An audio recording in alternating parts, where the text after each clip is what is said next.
हमारे साथ मनीष गुप्ता भी हैं।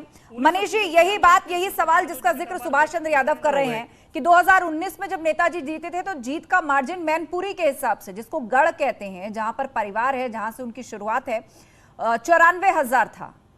तब बसपा भी साथ थी। बसपा का भी अपना वोटर है, अब बसपा का भी कैंडिडेट नहीं खड़ा है और नेताजी भी नहीं है। क्या भाजपा इसको उतनी मजबूती से भुना पाएगी? वो कह तो जरूर रही है कि वो नेताजी थे, ये डिंपल यादव हैं जो पहले हार चुकी हैं। तो रणनीति के मामले में भारतीय जनता पार्टी दूसरी पार्टियों पर भारी पड़ती आई है। बड़ी रोचक बात यह कि अभी सुभाष यादव जी जिस तरीके से अपनी पार्टी को डिफेंड कर रहे थे, मुझे थोड़ी देर को लगा कहीं वो भारतीय जनता पार्टी को डिफेंड तो नहीं कर रहे थे, पर खैर हमें क्या, करते रहें। मेरा इसमें सिर्फ कहना यह है कि भारतीय जनता पार्टी ने जिस तरीके से दलित, ब्राह्मण और ठाकुर और वैश्य वोट को जोड़ा है, तो मुस्लिम और यादव वर्सेस अन्य जातियां, इस तरीके का आंकड़ा इस चुनाव में आ रहा है। ऐसे में ये देखना होगा कि कहीं ये फैक्टर ब्राह्मण, वैश्य, ठाकुर, दलित, ये मुस्लिम और यादव को पीछे छोड़ देगा या नहीं। अब बात आती है मुलायम सिंह यादव जी की अपनी पर्सनल, जिसे कहते हैं श्रद्धांजलि का वोट डालना है या परिवार का वोट डालना है। हमें ये समझ लेना चाहिए कि शिवपाल यादव जी को ये महसूस हो चुका था कि जिसे कहते हैं कि मेरे को भी कोई और नहीं और तेरे को भी कोई ठौर नहीं। यानी इनको लगा कि अब समाजवादी पार्टी को ना उनकी जसवंत नगर की खुद की सीट में दिक्कत ना आ जाए, बेटे को भी कुछ अच्छे, आदित्य यादव को भी कुछ व्यवस्था करनी है। अखिलेश ने भी कहा कि चाचा फिलहाल तो आ जाओ, इज्जत बचाओ। यहां मैं सुभाष जी से सहमत हूं। क्या आजीज खान ये मुझे बता देंगे, बड़े जोर जोर से चिल्ला रहे थे कभी दोस्ती की टूटेगी नहीं। अरे शिवपाल यादव ने तो अभी तक कहानी दोस्ती है, अगर कहा तो बता दो ये समाजवादी पार्टी में कि वो बार बार यही कह रहे हैं। शिवपाल यादव हर मंच से यही कह रहे हैं कि नेताजी के नाम पर, नेताजी की विरासत के नाम पर खून पसीने से मेहनत करेंगे। वो बार बार नेताजी के नाम का ही जिक्र कर रहे हैं। अजीज खान जी, आप कह रहे हैं कि साथ आगे तक चलेगा, 2024 तक चलेगा।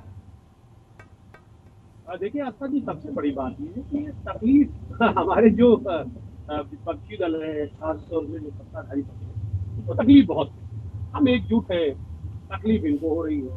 देखिए बहुत सीधी सी बात, इनको तकलीफ, अरे आप इनका तकलीफ जायज भी है। शादी में अब्दुल्ला वाली बात हो रही है, हमको खुद नहीं पता है कि वो आपके साथ है या नहीं है, या सिर्फ सीट के लिए है। मनीष जी, बात पूरी करने दीजिए। अब ये हल्ला करके बात करेंगे तो बात नहीं, शांत हो जाइए मनीष जी। अजीज खान जी बोलिए। मनीष जी, आप समझदार आदमी हैं, आप बोल रहे थे, मैं नहीं बोल रहा था, सुन लो। बोलिए बोलिए। आप क्या प्रेडिक्शन कर रहे हैं मैं उसमें नहीं जाती, कि 2-3 बातें समझ लें आप कि आज मैनपुरी का जो चुनाव है ये बिल्कुल सच है। ये बीजेपी को भी पता है, मनीष जी को भी पता है, और सारे जो आपके प्रवक्ता बैठे हैं उनको भी पता है। ये तरफा चुनाव आज वहां ईमानदारी की बात तो एक रिकॉर्ड बनने जा रहा है, और जो बीजेपी अपने कैंडिडेट का जमानत नहीं बचा पाए, तिलमिलाहट ये हमारे लड़ाई वहां नहीं है, वहां हार और जीत का सवाल नहीं है। वहां सवाल है बीजेपी अपनी जमानत बचाए पाए या ना बचा पाए, और ना बचा पाने की स्थिति में है, और ऐसी स्थिति में ये तिलमिलाहट जायज है, पहली बात। और रही बात अभी सुबह सभा के जो प्रवक्ता कह रहे थे तमाम लंबी लंबी बातें, अरे साहब वो क्या कह रहे हैं, वो चलनी क्या चलनी जिसमें 72 छेद। भाई आप बीजेपी के साथ पिछली बार भी थे, और उसके बाद साथ रहते हुए आप पानी पी पी के उनके मंच पर गाली दे रहे थे, वो शायद वक्त भूल गए। आप तो मौका परस्त लोग हैं। आज समाजवादी पार्टी ने आज आपको इस मुकाम पर पहुंचा दिया, और आज आप समाजवादी पार्टी के विरोध में आप जिस तरीके से आप बात कर रहे हैं, मुझे तकलीफ हो रही है। मुझे ये बात सुन करके तकलीफ हो रही है, आज हमारे कार्यकर्ताओं को तकलीफ हो रही है कि आपको बहुत सम्मान दिया, आदरणीय हमारे नेताजी ने बहुत सम्मान दिया, लेकिन जो दिया वो वापस भी ले लिया ना अजीज खान जी, जो दिया वो वापस भी तो ले लिया ना आपने, ऑन पेपर वापस लिया। आज जो भी विधायक इनके हैं वो हमारी देन है, समाजवादी पार्टी की देन है, और ये उंगली नहीं उठा सकते, ये उंगली उठाने के हकदार नहीं है। इसलिए क्योंकि ये जो भी कुछ आज इनको अभी जो मौके पे जो इनको मिला हुआ है, आज जो विधायक इनके पास है। अच्छा मुझे बताइए, मैनपुरी में सुभाषपा के उम्मीदवार का किसी टेक्निकल कारण की वजह से नॉमिनेशन रद्द हो गया, जानकार कह रहे हैं कि वो करवाया गया। अब आप बताइए, ये अचानक इनका नॉमिनेशन रद्द हो गया, ये बात किसके पक्ष में जाएगी? ये भाजपा को सीधा सीधा फायदा होगा इससे, क्या मानते हैं? ये टेक्निकल कारणों की वजह से नामांकन रद्द हुआ, या इसके पीछे क्या रणनीति है मैं नहीं समझ सकता, लेकिन ये बोली जरूर बीजेपी की बोल रहे हैं, भाषा वही है। और इस बात को जानिए, जनता समझदार है, बात को समझती है कि जो भाषा बोल रहे हैं, अभी इसी बीजेपी को तमाम बातें कहते थे मंच पर हमारे आकर के खड़े होकर के, आज बीजेपी के साथ सिर्फ दल भैया मिलकर के किस तरीके से उसके साथ बातें कर रहे हैं, तो कहीं ना कहीं इस बात को जनता समझती है कि सुभाषपा का रणनीति क्या है और सुभाषपा की सोच क्या है। और साथ ही साथ बीजेपी जो है वो हमेशा उसकी रणनीति रही है, हमेशा सोच रही काम मत करो, लोगों को गुमराह करो, घरों को तोड़ दो, परिवारों को तोड़ दो, लोगों को मुद्दों से भटका दो। लेकिन अब मुद्दे से भटकने वाली जनता नहीं है, वो विकास चाहती है, विकास चाहती है। अजीज खान जी, बीजेपी एक और बात कह रही है। अजीज खान जी, आप कह रहे हैं कि बीजेपी मुद्दों से भटका रही है। अभी ओपी सिंह जी ने आपके स्टार प्रचारकों की लिस्ट पढ़ी, उन्होंने कहा ऊपर से नीचे तक आप देख लीजिए कि यादव ही यादव है, मतलब परिवार के ही लोग हैं, परिवार ही पार्टी है, पार्टी ही परिवार है। तो बार बार परिवारवाद का जिक्र किया जा रहा है भाजपा की तरफ से, और ये जिक्र कोई इस उपचुनाव से नहीं, हर विधानसभा और लोकसभा चुनाव से पहले बीजेपी ये जिक्र करती है। देखिए, मैं ये बात देखो, आप इनके विधायकों की लिस्ट देख लो, सांसदों की लिस्ट देख लो, 25% परिवार के लोग शामिल हैं। ये जवाब दे पाएंगे उसको कि 25% परिवार के लोग शामिल है। अभी चुनाव लखीमपुर में हुआ, क्या परिवार के लोगों को टिकट नहीं दिया गया? कौन लड़ रहा था वहां से? जरा बताइए, वहां परिवार के लोग नहीं चुनाव लड़ रहे? हम जानना चाहें खतौली में कौन चुनाव लड़ रहा है? क्या परिवार के लोग चुनाव नहीं लड़ रहे? ये वो लोग उंगली उठा रहे हैं जो अभी इसी उपचुनाव में इनके परिवार के लोग चुनाव लड़ रहे हैं। पिछला भूल जाए आप रिकॉर्ड, पिछले रिकॉर्ड में तो 25% लोग विधायक और सांसद इनके देखिए, इनके परिवार के लोग। ठीक है, ये क्या उंगली उठाएंगे परिवार पे? ठीक है, ओपी सिंह जी इस बात का जवाब देंगे। ओपी सिंह जी, यहाँ पर अजीज खान कह रहे हैं कि बीजेपी में भी आप लिस्ट उठा के देख लीजिए, परिवार के सदस्य बीजेपी क्या लगभग हर पार्टी में किसी ना किसी तरह से परिवार, रिश्तेदार, आप जो भी कह लें, वो रहता है।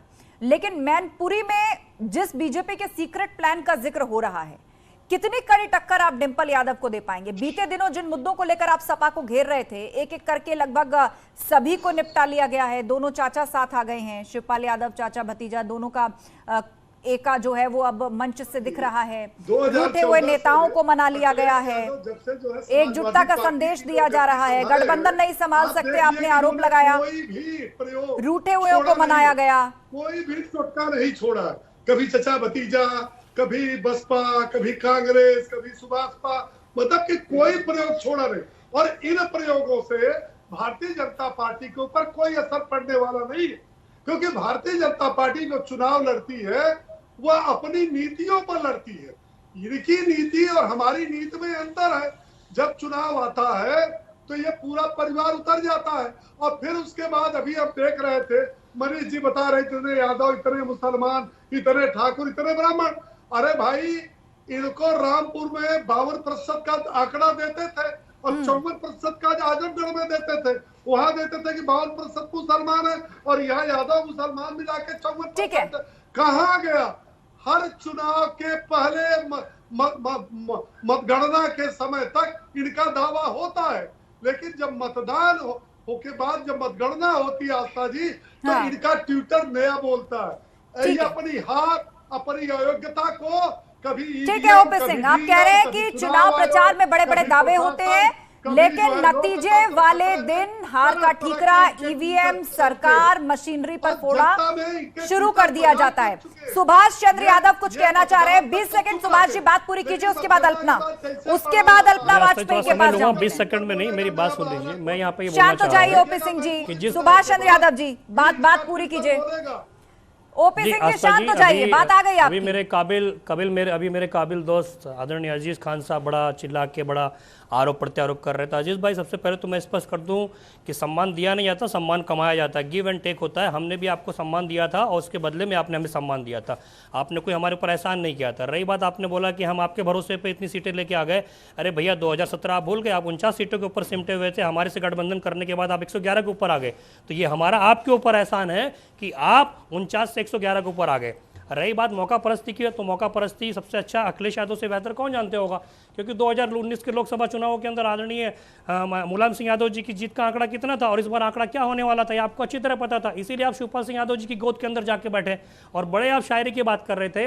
गालिब तामुर यही भूल करता रहा, धूल चेहरे पे थी और आईना साफ करता रहा। तो आपके राष्ट्रीय अध्यक्ष आदरणीय अखिलेश यादव जी और आपके आसपास के जो चंटू मंटू बैठे हुए हैं, इनका काम यही है दूसरों के सर के ऊपर टिकरा फोड़ना। आप अपनी चीजों तो देखते नहीं। अरे इसी डिबेट के अंदर आप जिससे गठबंधन करके बैठे हैं, प्रगतिशील समाजवादी पार्टी के प्रवक्ता अल्पना वाजपेयी जी बोल रही हैं कि एक तरफा लड़ाई नहीं है, ये टफ फाइट है, और आप बोल रहे एक तरफा है। अरे भैया, इस डिबेट के अंदर जब आप अपना तालमेल नहीं बिठा पा रहे हैं, तो मैनपुरी में क्या बिठाएंगे यार? ठीक है सुभाष जी, बात आ गई आपकी। अल्पना वाजपेयी हमारे साथ हैं। अल्पना जी, किसकी बात और वक्तव्य को आगे बढ़ाया जाए? आप कह रहे हैं टफ फाइट है बीजेपी और सपा के बीच में, अजीज खान कह रहे हैं एक तरफा मुकाबला है, सपा जीतेगी, बड़े मार्जिन से जीतेगी। अल्पना जी, पहली बात मेरी आप ध्यान से सुन लीजिए, मैंने ये नहीं कहा कि वहां, आप लोगों ने कहा कि वहां टफ फाइट है, तो मैंने कहा मजा तभी आता है लड़ाई का जब फाइट टफ हो। और मैंने आपसे बिल्कुल कहा कि पूरी तरह से वहां पे समाजवादी पार्टी की प्रत्याशी डिंपल यादव जी बहुमत से जीतेंगी।